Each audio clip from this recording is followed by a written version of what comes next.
kilala natin ang Panginoon hindi sa pangalan niya lang.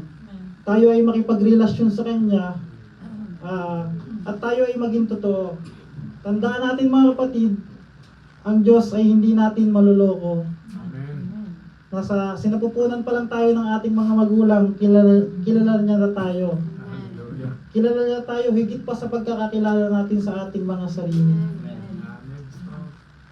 Kaya nga kapatid, yung istorya ni Paul, mga kapatid, be still.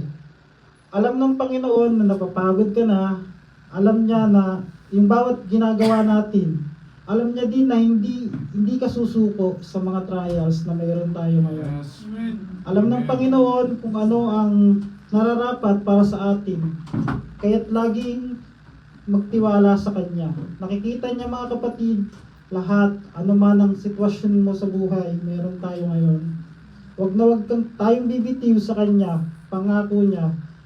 Sabi niya nga, be still and know He is God. Katulad din po ni Christ. Paano ba natin ito gagawin? Siyempre, punta tayo ng church. And yung mga ginagawa nating activities, yung Bible studies, yung mga fellowship,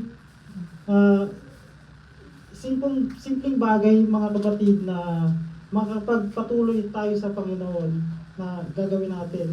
At syempre yung i-humble natin yung ating mga sarili sa kung anong plano ng Panginoon para sa atin.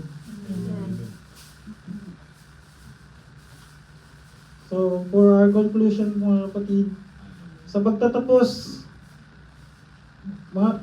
mga kapatid, muli nais kong ipaalala sa ating lahat na tayo'y kinilala na ng Panginoon. Kaya't manatili sa Kanyang presensya. No turning back na sa mga bagay na nakakapagpahina ng ating pananampalataya. Manatili tayo sa Panginoon dahil Siya lang ang may alam sa tamang daan. Siya lang ang nagpapakita ng kaparaanan at Siya lang ang nagtuturo ng daan tungo sa kaligtasan.